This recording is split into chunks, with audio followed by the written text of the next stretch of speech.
Iran ও ইসরায়েলের মধ্যে চলমান যুদ্ধ যেন কোনোভাবেই থামছে না। এই যুদ্ধে জার্মানি, ফ্রান্স, ইটালি সহ পশ্চিমা বিশ্বের পারমাণবিক শক্তিধর দেশগুলো ইসরায়েল ও যুক্তরাষ্ট্রের পক্ষ নিলেও ইরানের পাশে দাঁড়ায়নি কোনো মুসলিম দেশই। ইরান তার মিসাইলের আঘাতে এখনো পর্যন্ত এই যুদ্ধে যুক্তরাষ্ট্র ও ইসরায়েলকে কোনো ধরনের ছাড় দিচ্ছে না। এক ইরানকে মোকাবেলা করতেই যখন ইসরায়েল ও যুক্তরাষ্ট্র দিশেহারা হয়ে পড়েছে, ঠিক তখনই ইরানের পক্ষ নিয়ে ক্ষেপণাস্ত্র ছুড়ল উত্তর কোরিয়ার প্রেসিডেন্ট কিম জং উন।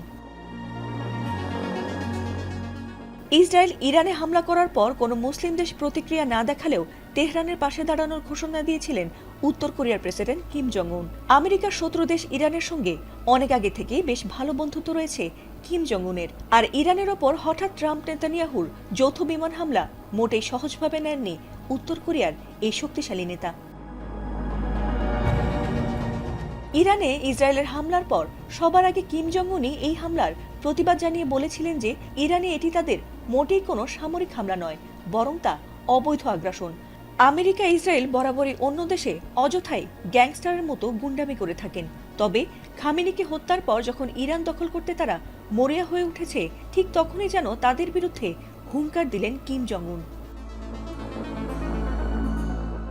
মধ্যপ্রাচ্যে চলমান যুদ্ধের মধ্যেই যুক্তরাষ্ট্র ও ইসরায়েলকে কোনো পাত্তা না দিয়েই নতুন একটি ডেস্ট্রয়ার জাহাজ থেকে পরীক্ষামূলকভাবে উত্তর কোরিয়া যে ক্রুজ ক্ষেপণাস্ত্র উৎক্ষেপণ করেছে, সেই ক্ষেপণাস্ত্র নিয়ে কিম জং উন জানিয়েছেন, পানির নিচে এবং পানির ওপর থেকে সমানতালে আঘাত করার মতো সক্ষমতা আমাদের নৌবাহিনীর আছে এবং আমাদের নৌবাহিনীকে পরমাণু অস্ত্রে সজ্জিত করার পরিকল্পনা ইতোমধ্যেই অনেক দূর অগ্রসর হয়েছে। এই ক্ষেপণাস্ত্র উৎক্ষেপণের মাধ্যমে যুক্তরাষ্ট্র ও ইসরায়েলকে কি বার্তা দিচ্ছেন কিম জং উন?